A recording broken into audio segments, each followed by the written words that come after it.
PSL 11 में players retain करने की लास्ट तारीख फ्रेंचाइजीज को 3 तारीख दी गई थी और हर फ्रेंचाइज के पास ये ऑप्शन मौजूद था कि आप 4 प्लेयर्स रिटेन कर सकते हैं, बाकी आपको सबको रिलीज करना पड़ेगा। और इनमें एक ऐसी फ्रेंचाइज है जिसने 4 की बजाय 3 प्लेयर्स रिटेन किए हैं और एक फ्रेंचाइज ऐसी है कि जिसने ना तो कोई प्लेयर रिटेन किया और ना ही कोई प्लेयर रिलीज किया, और एक फ्रेंचाइज तो ऐसी है कि जिसने अपना कप्तान ही उड़ा दिया, रिलीज कर दिया। क्योंकि पीएसएल 11 में जो ऑप्शन रखा गया है, ऑप्शन का ऑप्शन, तो इस वजह से भी बहुत सारे प्लेयर्स जो हैं जिन्होंने कहा कि हमें छोड़ दें, हम ऑक्शन में जाना पसंद करेंगे, तो इस वजह से भी जो है वो बड़े बड़े नाम उनको भेज दिया गया ऑक्शन में। तो इस वजह से भी जो है वो कुछ नाम, कुछ बड़े नाम जिनको रिलीज करना पड़ा, और क्वेटा ग्लैडिएटर ने तो अपना कप्तान ही रिलीज कर दिया। लेकिन पहले बात इस्लामाबाद यूनाइटेड की करते हैं कि जिन्होंने सिर्फ 4 की बजाय 3 प्लेयर रिटेन किए हैं। पहले प्लेटिनम कैटेगरी में शादाब खान को रिटेन किया है, उसके बाद दूसरे नंबर के ऊपर गोल्ड कैटेगरी में सलमान इरशाद को, और फिर तीसरे नंबर के ऊपर सिल्वर कैटेगरी में एंड्रस गोस को। इस्लामाबाद यूनाइटेड शादाब खान को रिलीज करने के बारे में तो सोच ही नहीं सकती।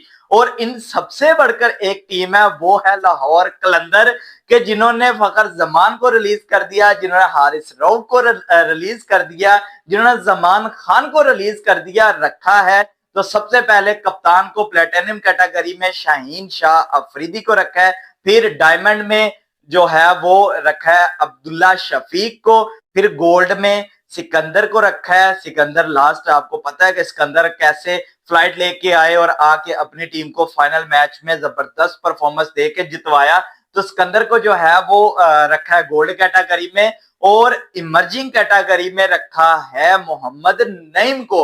और नईम जो खेलेंगे ना इस बार पीएसएल, आप सब लोग देखिएगा, नईम जो छक्के छुड़ाएंगे ना बॉलर्स के, जो बॉलर की दुर्गति आने वाली है ना नईम के हाथों में, वो आप देखिएगा कि नईम की परफॉर्मेंस किस कदर ब्रिलियंट परफॉर्मेंस जाती है लाहौर कलंदर की तरफ से। तो लाहौर कलंदर ने अपने ये 4 प्लेयर रिटेन किया। उसके बाद कोयटा ग्लैडिएटर की बात करें तो इन्होंने अपने कप्तान को ही रिलीज कर दिया। इन्होंने कहा कप्ताना मेरी जाना आप जाएं, आपकी कोई जगह नहीं है। मोहम्मद आमिर को भी इन्होंने रिलीज कर दिया है, रखा है सबसे पहले इब्रार को प्लेटिनम कैटेगरी में, उस्मान तारक उभरता हुआ सितारा उसको डायमंड कैटेगरी में रखा है। स्पिनर बहुत तगड़े रखे हैं इन्होंने। उसके बाद हसन नवाज गोल्ड कैटेगरी में, हमारे हसन नवाज आपको पता है किस कदर जबरदस्त चारहाना बैटिंग कर रहे हैं, तो हसन नवाज है जी गोल्ड में। उसके बाद शमाइल हुसैन सिल्वर कैटेगरी में। फिर बात करें अगर हम पिशावर जल्मी की, तो बाबर आजम को रिलीज नहीं किया। बाबर आजम को अगर रिलीज करते तो उनकी जो बोली लगती वो बहुत बड़ी लगती, लेकिन जल्मी ये नहीं सोच सकता। जल्मी ने अपने एक प्लेयर को रख लिया, दूसरे को रिलीज कर दिया है, साइम अयूब को रिलीज कर दिया है, बाबर आजम को रख लिया प्लेटिनम कैटेगरी में। दूसरे नंबर के ऊपर सुफियान मुकीम को रखा है इन्होंने डायमंड में,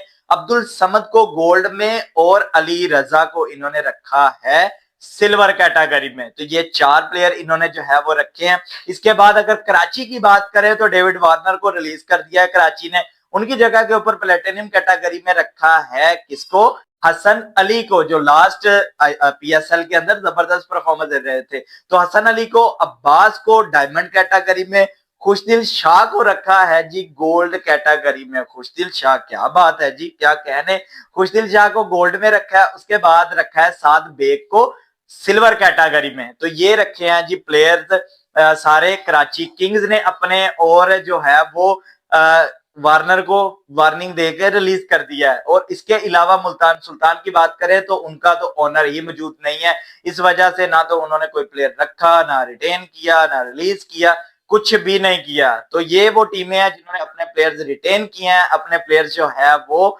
रिलीज कर दिए हैं, ऑप्शन में बेच दिया है उनको। और किसकी सबसे ज्यादा बोली लगती है, किसकी, साइम अयूब की, और किसकी मोहम्मद आमिर की। कमेंट सेक्शन में आप जो है वो जरूर बताइएगा कि किसकी जो है वो बोली सबसे ज्यादा लगने वाली है। तो फिलहाल इस वीडियो में इतना, मिलते हैं नेक्स्ट वीडियो में, बाय।